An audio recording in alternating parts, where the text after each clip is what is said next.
Rais Samia Suluhu Hassan akilivunja bunge amezungumza mambo mazito sana.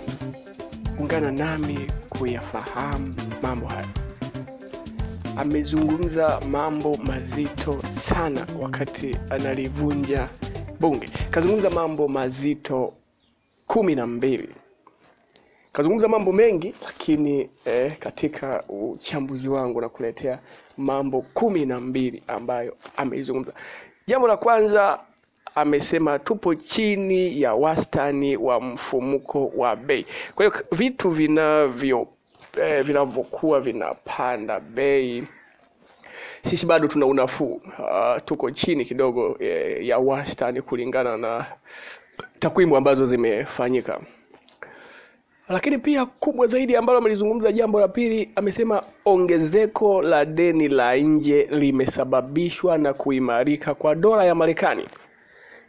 Ikumbukwe kwamba dola ya Marekani imekuwa ikiimarika na kuipiku shilingi ya Tanzania.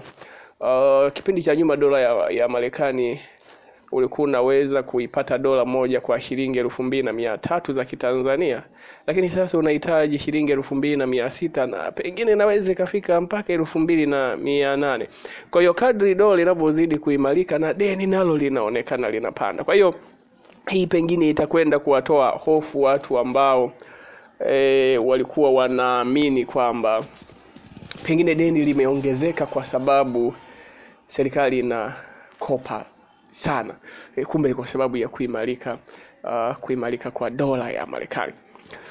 Lakini jambo la tatu kubwa alilolisema Rais Samia Suluhu Hassan, amesema amani inalindwa na uimara wa mahakama zetu. Kwa maana kwamba mahakama zikiwa imara, basi tunaweza tukajipatia amani zaidi katika nchi yetu.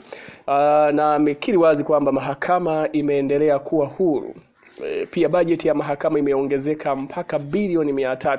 Kwa hiyo hii itasaidia kuongeza ajira nyingi sana katika mahakama hizi. Lakini pia amezungumza jambo la tano, bajeti ya kilimo imeongezeka. Kumekuwa na bajeti kubwa sana ya kilimo na watu nadhani wanaweza wakajiajiri sasa katika kilimo. Lakini pia jambo la sita, amezungumza kwamba uzalishaji mazao ya biashara nao umeongezeka. Mazao ya biashara ni kama pamba, kahawa, mkonge. Katika hotuba yake amesema mazao ya biashara uzalishaji umeongezeka. Habari njema, habari ya 7, amesema mauzo ya nyama nje yameongezeka. Mauzo ya nyama nje yameongezeka.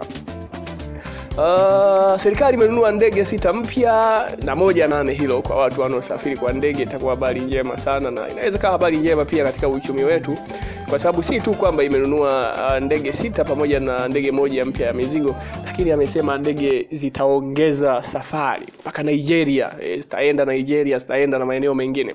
Lakini pia jambo la 9, ujenzi wa vyuo vya ufundi. Hapa kidogo pamekuwa na mkanganyo wa wasomi wakimaliza chuo kikuu wanatakiwa kwenda VETA, lakini sasa vimeongezwa vyuo vya ufundi. Nadhani ni pamoja na kusaidia ama kuwasaidia vijana katika kujiajiri. Lakini pia jambo la 10 alilolisema, ajira milioni 8 zimetolewa. Katika hotuba ya Mheshimiwa Rais amesema ajira zaidi ya milioni 8 zimetolewa. Ajira milioni 8 zimetolewa. Amesema hilo. Tunahitaji maoni zaidi. Inawezekana watu wanaji kwamba hili limekaaje, hili ajira milioni 8 ni zipi hizo. Lakini Mheshimiwa Rais alifafanua akazungumza kuhusiana na ajira hizo milioni 8, na ameahidi kwamba ajira nyingine nyingi zaidi zitaendelea kutolewa. Lakini pia jambo la 11 alilozungumza Mheshimiwa Rais, alisema tunashika nafasi ya kwanza ushirikishaji wananchi. Ukizichukua nchi za Afrika ya Mashariki, Mheshimiwa Rais amesema sisi Tanzania tuna ushirikishaji mzuri zaidi wa wananchi ukilinganisha na wenzetu Kenya, Uganda, Kongo. Sisi tunashika nafasi ya kwanza. Lakini kwa Afrika nadhani, nina uhakika kabisa, alisema tunashika nafasi ya pili. Lakini kwa Afrika Mashariki tunashika nafasi ya kwanza, ushirikishaji wananchi. Wananchi wanashirikishwa katika mambo.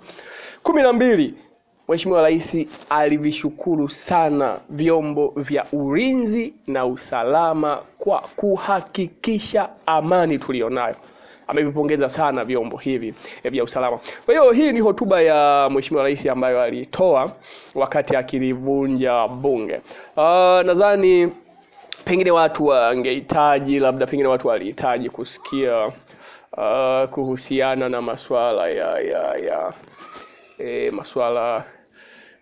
masuala ya uchaguzi, pengine masuala ya no reform no election, masuala ya Oktoba tunatiki. Lakini Oktoba tunatiki ilisikika bungeni. No reform no election haikuweza kusikika, lakini bungeni neno Oktoba tunatiki lilisikika. Kwa hiyo haya ndio mambo ambayo Mheshimiwa Rais alijaribu kuyaangazia. Na mimi nasikiliza maoni yako. Wewe una maoni gani kuhusiana na hotuba hii iliyozungumza mambo mazito? Haya ni mambo mazito kabisa katika nchi yetu. Kwa hiyo nakutakia siku njema, na kama una maoni ama una dukuduku, una swali kuhusiana na haya yaliyoelezwa, unaweza ukauliza hapo chini.